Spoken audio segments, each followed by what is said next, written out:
رجال لا تلهيهم تجارة ولا بيع عن ذكر الله وإقام الصلاة وإيتاء الزكاة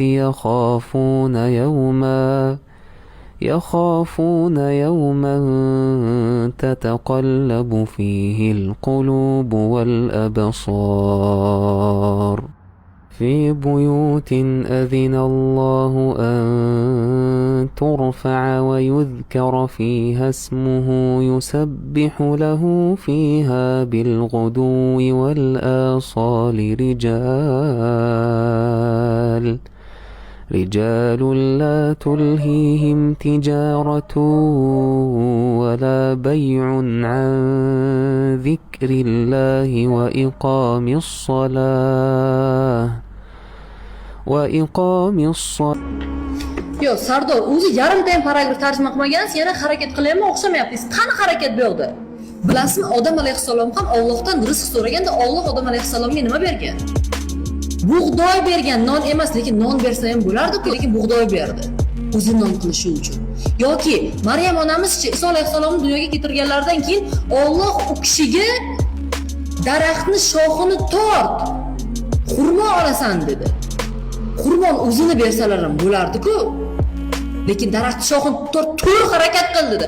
Ayyub alayhissalomchi kasal bo'lib yotganlarda hamma joylarga yara toshib, Allohdan kasalliklarga davo so'rab sabr qilib yotganlarda Alloh turib yerni tep suv chiqadi dedi. Ustidan suvni quysa ham bo'lardi-ku. Harakat qil, tur deyapti. Payg'ambarlarga tur deyapti. Payg'ambarlarning onasiga tur harakat qilib beraman deyapti. Sizlarga nima bo'lgan, men tushunmayman. Harakat qilsa o'xshaydi-da bolalar. Oddiy tilku fanku. O'zingizda bo'ldi. Birodar, harom qimmat, halol arzon, halol tekin.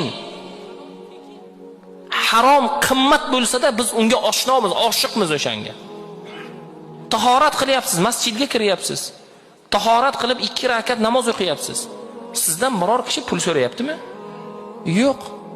Harom ish qiling, qilishni niyat qiling, u xarajat. Yana olimlarimiz nima dedilar? Haromni qilasiz, lazzati ketadi, gunohi qoladi. Halolni-chi? Halolni-ku qiyinchiligi ketadi, savobi qoladi. Biz qaysi narsaga oshiqmiz bugun? Bir amr ma'ruf ko'radigan bo'lsak telefonimizda 2 daqiqa biz uchun ko'p.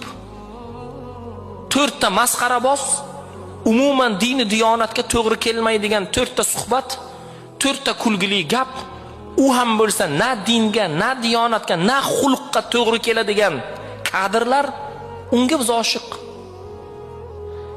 Alloh taoloning o'zi panoh bersin. Birodar, qayerga qarab boryapmiz biz? Namoz o'qishni boshladim. Dastavval bomdod, keyin esa 5 mahal. Oradan kunlar, oylar o'tdi. Ishonasizmi? Yillab qidirgan halovatimni topdim. Ishlarim yurishga boshladi. Nima ishga qo'l urmay, nima niyat qilmay, hammasi ijobat bo'la boshladi. Allohga bir qadam yaqin bo'ldim va tushunib yetdim. Agar Alloh men bilan bo'lsa, kim menga qarshi chiqa oladi? Agar Alloh menga qarshi bo'lsa, kim men bilan turib bera oladi? Agar siz ham Allohni tanib olsangiz, demak hamma narsani qo'lga kiritibsiz. Innallazina amanu va amilus solihati kanat lahum jannatul firdausi nuzula khalidina fiha la yabghuna anha hiwala. قل لو كان البحر مدادا لكلمات ربي لنفد البحر قبل أن تنفد كلمات ربي ولو جئنا بمثله مددا. Duoni go'zalligini qarang. Hayot ko'pincha qiyin bo'ladi. Sinov ortidan sinov keladi. Bizda barcha javoblar yo'q, ammo senda borligini bilamiz. Ey qudratli zot, Biz senga to'liq iymon keltirganmiz va sen har doim bizni qo'llab-quvvatlashingni bilamiz. Sen bizning rizq beruvchimiz, Parvardigorimiz, boquvchimiz, himoyachimiz va bizga kerak bo'lgan hamma narsasan. Bizni iymonda mustahkam qil.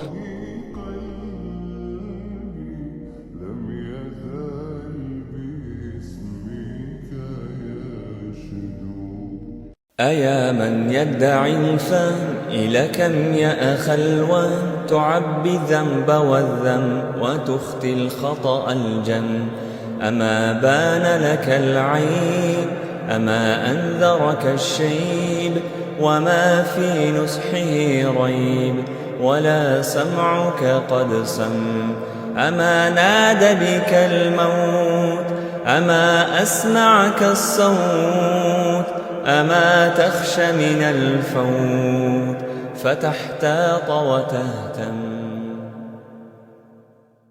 ishim yurishmayapti, nima qilsam orqaga ketyapti degan bolalar bor. Shunaqa deb yurgan bolalarga zo'r bitta maslahat beraman. Tavsiya, ishoninglar 100% ishinglar oldinga qarab ketadi. Hozirga qiyin bo'ldi, to'g'ri, nima ish qilsanglar orqaga ketyapti, nima qilsanglar ham o'xshamayapti. Sizlarga shunaqa yo'lini o'rgataman. Bu yo'lni hamma biladi, deyarli foydalanmaydi. Shaxsan men o'zimning hayotimda bu narsani sinab ko'rganman.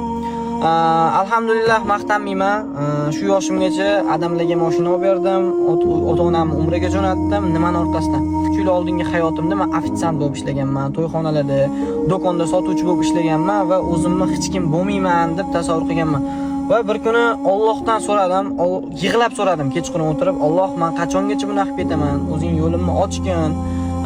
O'zing yo'l ko'rsatgan, ota-onamning yuzini yerga qaratmang, ota-onamning yuzi yorug' bo'lsin, maqtanadigan farzand bo'ling deb Allohdan chin dildan so'radim. Va keyin to'g'ri yo'lga qaytdim. Qizlar bilan gaplashmayman, faqatgina fokusim ishda bo'ldi. Bu degani faqat Allohdan so'rab o'tirish kerak degani emas, Allohdan so'ragandan keyin harakatni ham qilish kerak.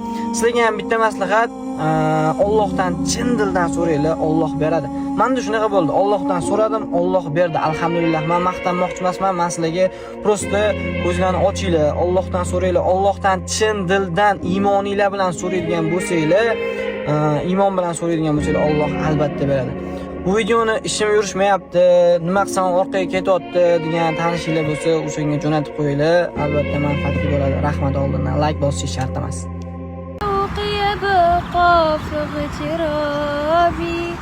فقير في الحياة من الصحاب ومن يأمنك يا دنيا تواهي تدوسين المصاحب في التراب وأعجب من مريدك وهو يداري بأنك في الورى أم العجاب ولولا أنني معنا جميلا نبات المكتفيها بالثاب رأيت الله في ذا الكون ربا جميع الكائنات له تحاج شواهد أنه فرج جليل على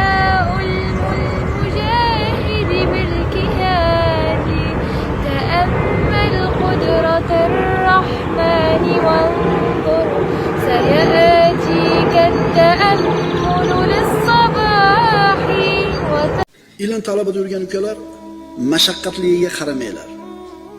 Uzoqligiga qaramanglar. Og'irligiga qaramanglar. Sizlar bu yo'l sizlarni jannatga olib borishligiga qaranglar. Chunki payg'ambarimiz aytdilar, kim ilm talabida bir qadam bosib chiqsa, mana shu qadami tufayli uni Alloh taolo jannatga qadamini burib qo'yadi.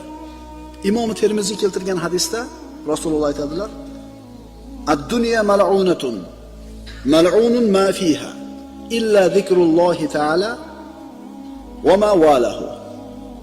Dunyo mal'undir. Dunyo la'natlangan. Dunyo la'natlangan. Undagi narsalar ham la'natlangan. Faqat Allohning zikri va unga yaqin narsalar bundan mustasno.